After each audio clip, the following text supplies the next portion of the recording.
البشر سامنے ہو کر روح خیر البشر پھر عبادت کا کتنا مزہ آئے گا سامنے ہو کر روح خیر البشر پھر عبادت کا کتنا مزہ آئے گا دل میں ہے آرزو وہ جو ہوں روبرو پھر تلاوت کا کتنا مزہ آئے گا دل میں ہے آرزو وہ جو ہوں روبرو پھر تلاوت کا کتنا مزہ آئے گا سامنے ہو کر اور شاعر کہتا ہے کہ مجھ کو ایسے ہی بیمار رہنے دو تم نہ دوا چاہیے نہ شفا چاہیے مجھ کو ایسے ہی بیمار رہنے دو تم نہ دوا چاہیے نہ شفا چاہیے میری لینے خبر آئے آقا اگر کسی کے پیر صاحب کسی کے کوئی جاننے والے یا کسی کا کوئی وزیر مشیر عیادت کے لیے آئے جانے تو وہ سلفیاں کھینچ کھینچ کے فیس بک پہ اپلوڈ کرتا ہے کہ بڑا وزیر جو تھا وہ میری عیادت کے لیے آیا تھا بڑے صاحب تھانے کے SHO صاحب جو ہیں وہ میری عیادت کے لیے آئے تھے شاعر کہتا ہے ہمیں ان سے غرض ہی نہیں ہے وہ کہتا ہے ہماری عیادت کے لیے اگر آنا ہے تو کس نے آنا ہے جن کا ہم نے کلمہ پڑھا ہوا ہے ہمارے لیے قابل عزت قابل احترام سبھی ہیں لیکن ہم معتبر عیادت اسے مانتے ہیں جس کی عیادت کرنے کے لیے امام بوصیری ایک عرصہ ہو گیا فالج کے مرض میں مبتلا ہیں بڑے بڑے علاج کیے بڑے بڑے حکیموں طبیبوں کے پاس گئے کوئی کام نہ بن پایا آپ نے قصیدہ بردہ شریف لکھا کچھ اشعار لکھے جب اشعار لکھے نا محبت کے اندر ڈوب کے تو یہ تو کبھی نہیں ہو سکتا نا کہ محبت میں ڈوب کے بندہ آقا کو یاد کرے اور آقا جو ہے وہ کرم نوازی نہ فرمائے اشعار لکھ کے تکیے کے نیچے رکھ کے آپ آرام فرما ہوئے ظاہری آنکھیں بند ہوئیں دل کی آنکھیں روشن ہو گئی سر کی آنکھیں بند ہوئی دل کی آنکھیں روشن ہو گئی حضور تشریف فرما ہو گئے ہاتھ پھیرا دست شفقت دست رحمت پھیرا امام بوصیری فرماتے ہیں میرا وجود جو ہے جو فالج کے مرض میں مبتلا تھا سارے کا مجھے ایسے پتا چل رہا تھا جیسے مجھے کبھی فالج ہوا ہی نہیں ہے اور پھر کریم لجپال نے مجھے چادر عطا فرمائی جب صبح میں بیدار ہوا تو ایک عرصہ ہو گیا تھا فالج کی وجہ سے بستر کے اوپر پڑا ہوا تھا آج جب صبح کا آغاز کیا تو میں خود اپنے قدموں پہ کھڑا ہونے کے قابل ہو گیا تھا اور جب میں نے دیکھا تو جو رات کو خواب کے عالم میں حضور نے مجھے چادر مبارکہ عنایت فرمائی تھی وہ چادر میرے بدن کے اوپر موجود تھی تو جب کوئی محبت کے ساتھ انہیں پکارے تو پھر وہ آ جایا کرتے ہیں اسی لیے شاعر کہتا ہے کہ میری لینے خبر آئے آقا اگر کیا ہوگا پھر عیادت کا کتنا مزہ آئے گا میری لینے خبر آئے آقا اگر پھر عیادت کا کتنا مزہ آئے گا دل میں ہے آرزو وہ جو ہوں روبرو پھر تلاوت کا کتنا مزہ آئے گا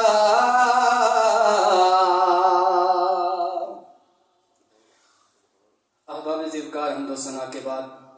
انتہائی محبتوں انتہائی عقیدتوں کے لائق جمیع بزرگوں عزیز دوستوں عزیز ساتھیوں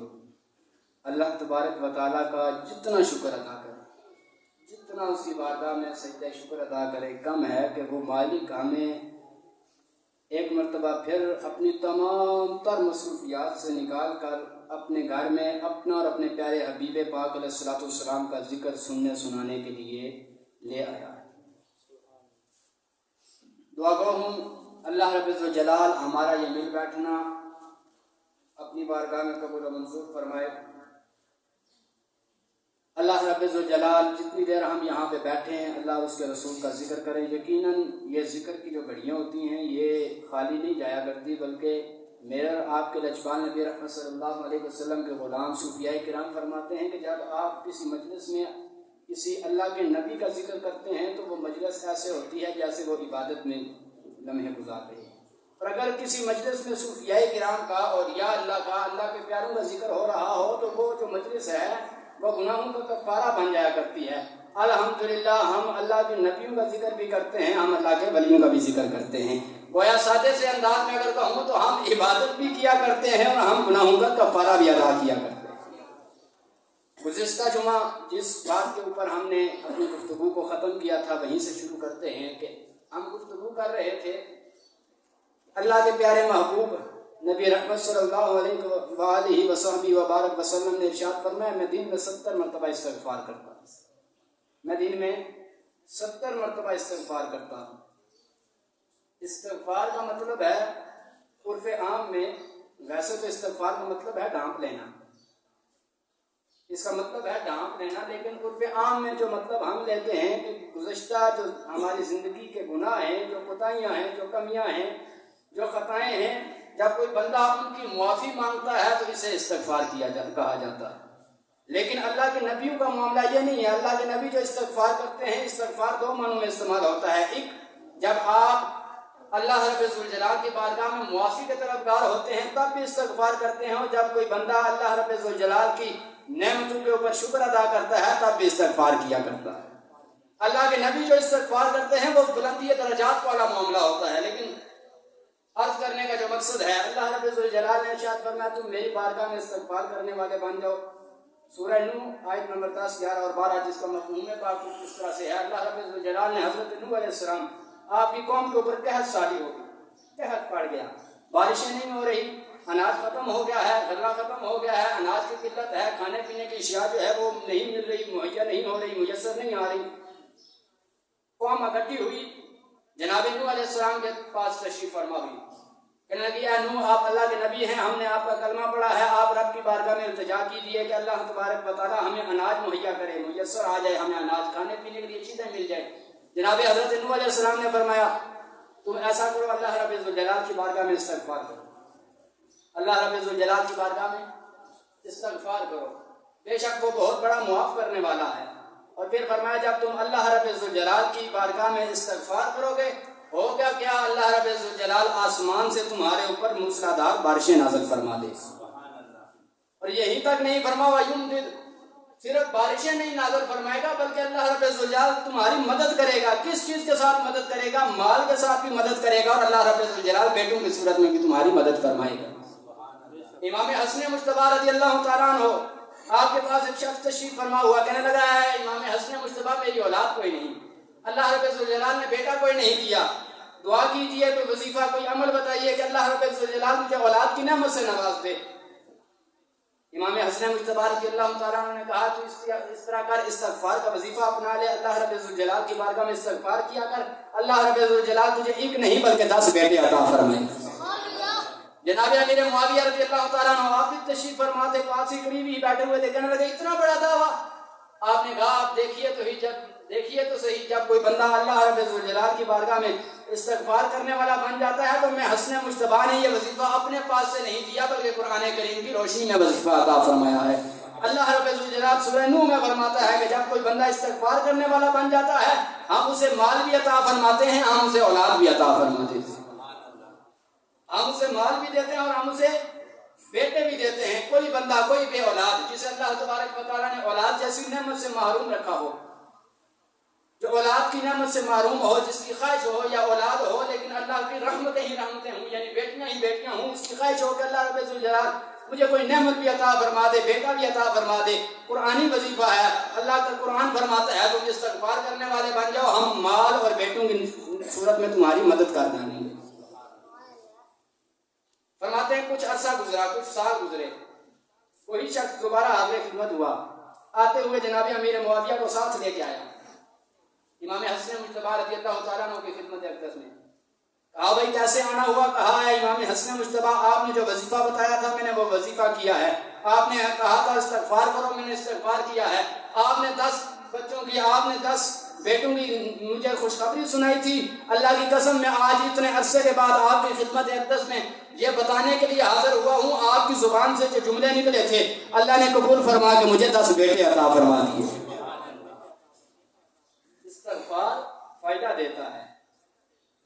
بندے سے خطا سرزد ہو جائے، گناہ سرزد ہو جائے تب بھی استغفار کرنا چاہیے۔ اور صوفیاء فرماتے ہیں جب اللہ رب الجلال تمہیں کوئی نعمتیں دینا شروع کرے نا،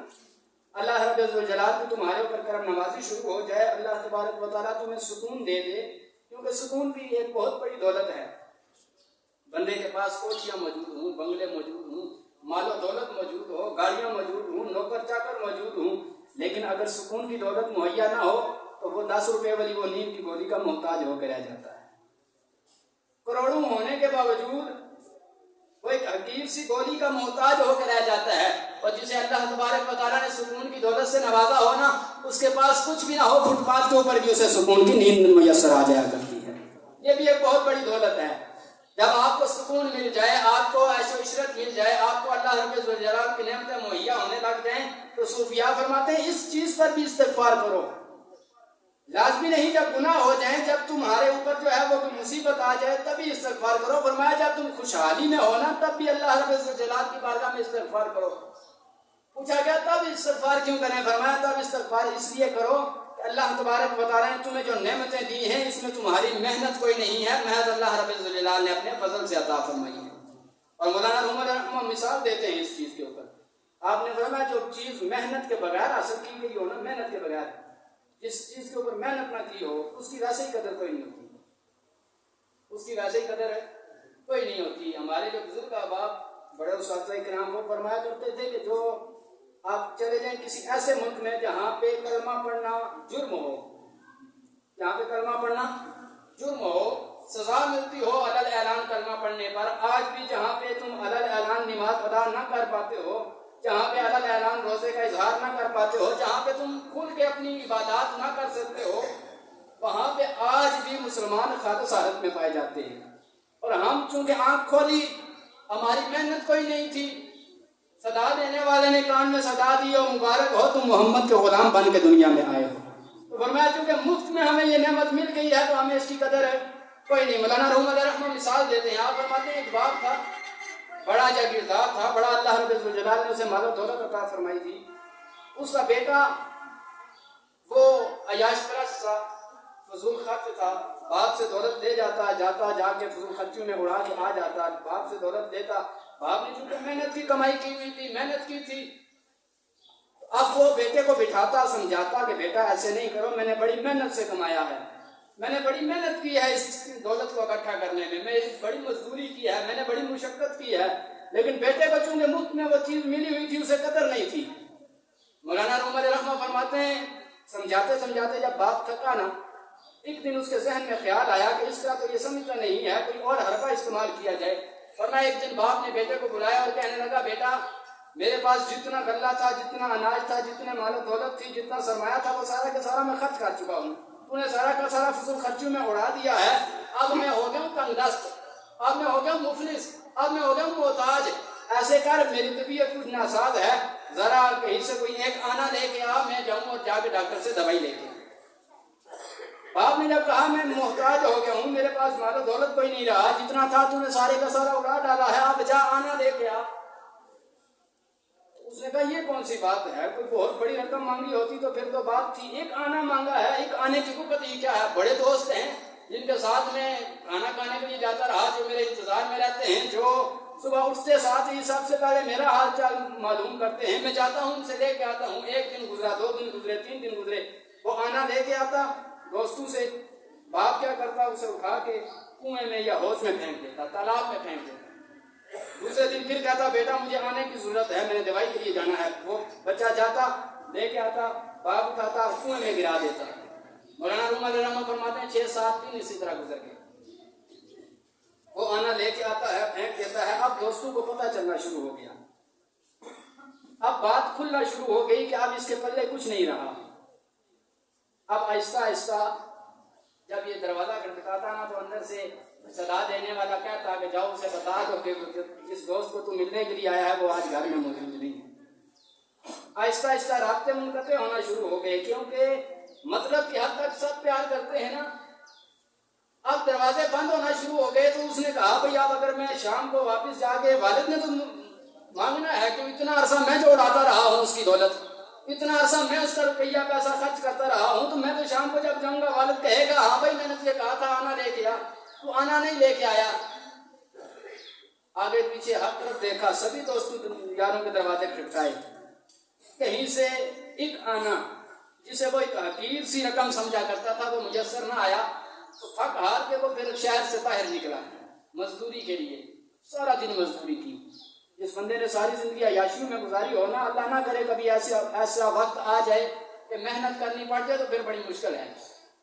سارا دن مزدوری کی، ہاتھوں میں چھالے پڑ گئے. شام کو ایک آنا مزدوری ملی، لا کے والد کو دی. والد نے اٹھایا،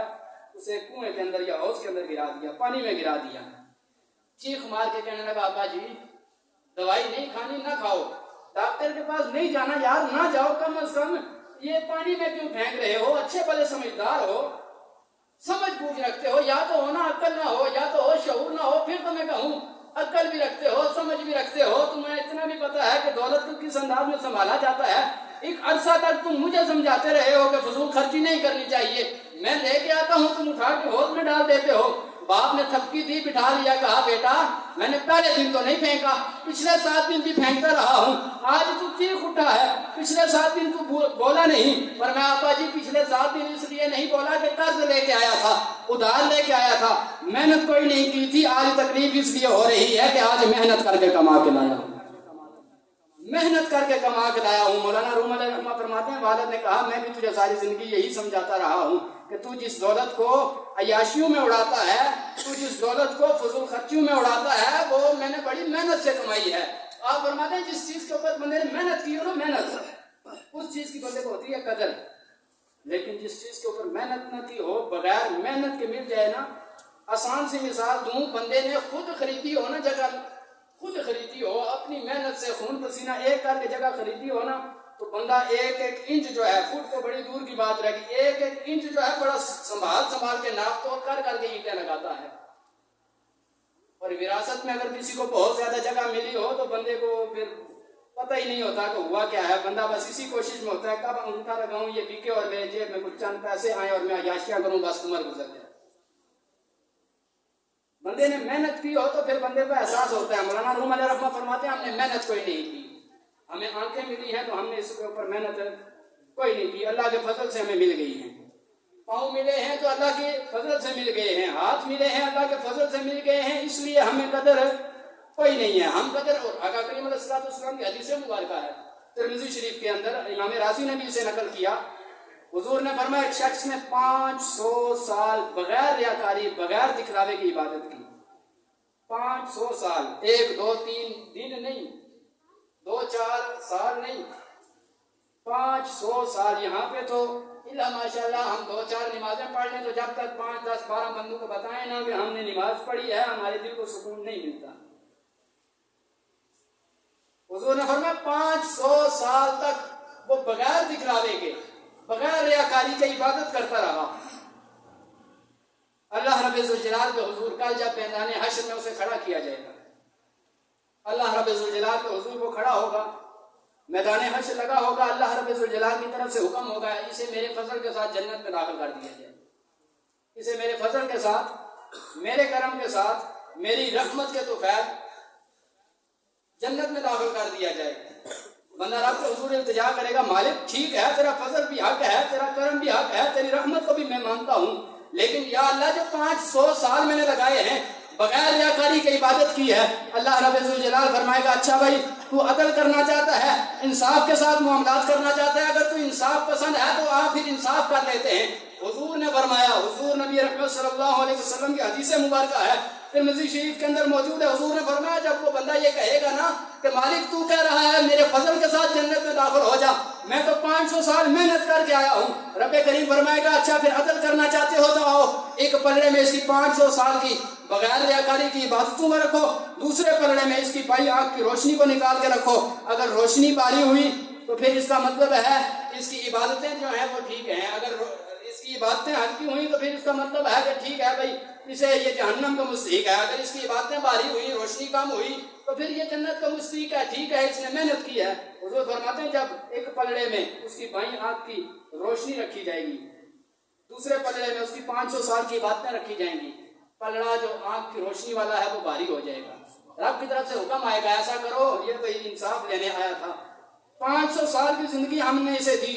ایک نعمت کا شکر ادا نہیں کر سکا، یہ تو بڑا ناشکرا رہا ہے، اسے اٹھاؤ اور جہنم کے حوالے کر۔ اور میں ایک نعمت جو آنکھ کی روشنی ہے، کبھی بندہ کوئی بیمار ہو جائے، کسی کو کوئی مرض لاحق ہو جائے، آنکھوں کی بینائی چلی جائے تو بندہ بڑا مجبور ہو جاتا ہے، ڈاکٹر جواب دے دیتے ہیں، وہ کہتے ہیں بھائی تیری آنکھیں ہونے کے باوجود اب تو دیکھ نہیں سکتا ہے، اس بندے کی بے بسی دیکھنی ہو تو کسی ایسے بندے سے، وہ کسی نے کہا تھا اسپتالوں میں جاؤ تم سے زیادہ طاقتور آج جو ہے وہ بستر مرگ پہ اپنی کروٹ بدلنے کے بھی قابل نہیں ہے۔ حضور نے فرمایا رب فرمائے گا اسے جہنم کے حوالے کر دو، جب وہ سنے گا نا، دیکھے گا معاملہ معاجرہ دیکھے گا تو استغفار کرنا شروع کر دے گا، اللہ رب الجلال کی بارگاہ میں معافی مانگنا شروع کر دے گا، مالک غلطی ہو گئی، میں تکبر میں آ گیا تھا، میں بڑائی میں آ گیا تھا، میں خطا کے رستے پہ چل پڑا، مالک میں مجھ سے غلطی ہو گئی، میں غلطی کو مانتا ہوں، تسلیم کرتا ہوں، تیرے دربار میں معافی کا طلبگار ہوں، معاف کر دے۔ اللہ رب الجلال فرمائے گا معافی مانگنے والوں کو تو میں ویسے ہی پسند کیا کرتا ہوں، اگر تم معافی مانگنے کے لیے آیا ہے تو پھر ملائکہ پھر سنو اسے میرے فضل کے تو غیر جنت میں داخل فرما۔ میاں صاحب اس پورے معاجرے کو بڑے خوبصورت انداز میں پیش کرتے ہیں۔ آپ فرماتے ہیں اللہ رب الجلال کی بارگاہ میں جب بھی دعا کرو نا تو انصاف کی دعا نہ کرو، بلکہ اللہ رب الجلال کی بارگاہ میں اس کے فضل کو تلاش کیا کرو، اس کے کرم کو تلاش کیا کرو۔ کیوں؟ آپ فرماتے ہیں کہ عدل کریں تے تھر تھر کمبن اچیاں شانہ والے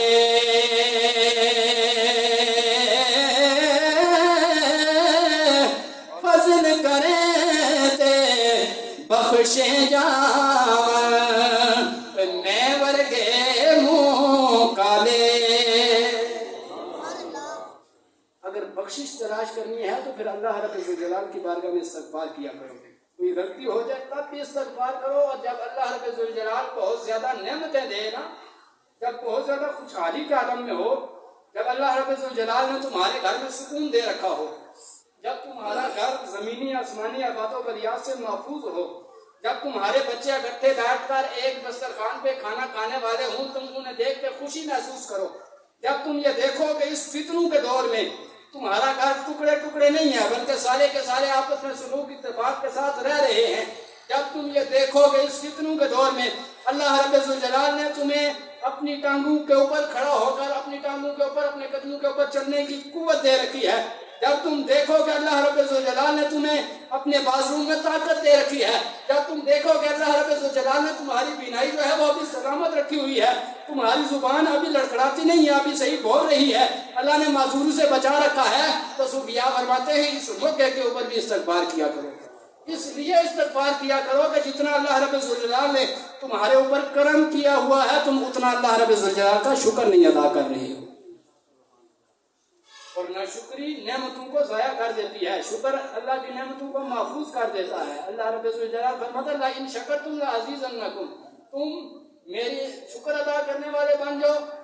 میں تمہیں اور زیادہ نوازتا چلا جاؤں گا، اور اگر تم ناشکری کرنے والے ہوئے تو پھر فرمایا میرا عذاب بڑا شدید ہے۔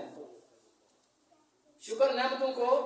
محفوظ کر دیتا ہے اور ناشکری نعمتوں کو ضائع کر دیتی ہے۔ فرمایا اللہ رب الجلال کی بارگاہ میں ہمیشہ استغفار کیا کرو، اس لیے کہ جتنا اللہ رب الجلال نے تمہارے اوپر کرم کیا ہے تم اس حد پہ جا کے اس درجے کا اللہ رب الجلال کا شکر ادا کرنے سے قاصر ہو، اس بات پہ اللہ کی بارگاہ میں استغفار کیا کرو کہ مالک تو نے بڑا ہی نوازا ہے، لیکن جتنی ہماری کمیاں ہیں، جتنی ہماری کوتاہیاں ہیں، جتنی ہماری لغزشیں ہیں، جتنی ہماری خطائیں ہیں، ان سب کے اوپر تو ہمیں معافی عطا فرما کے سوائے تیرے فضل کے ہمارے پلے اور کچھ بھی نہیں ہے،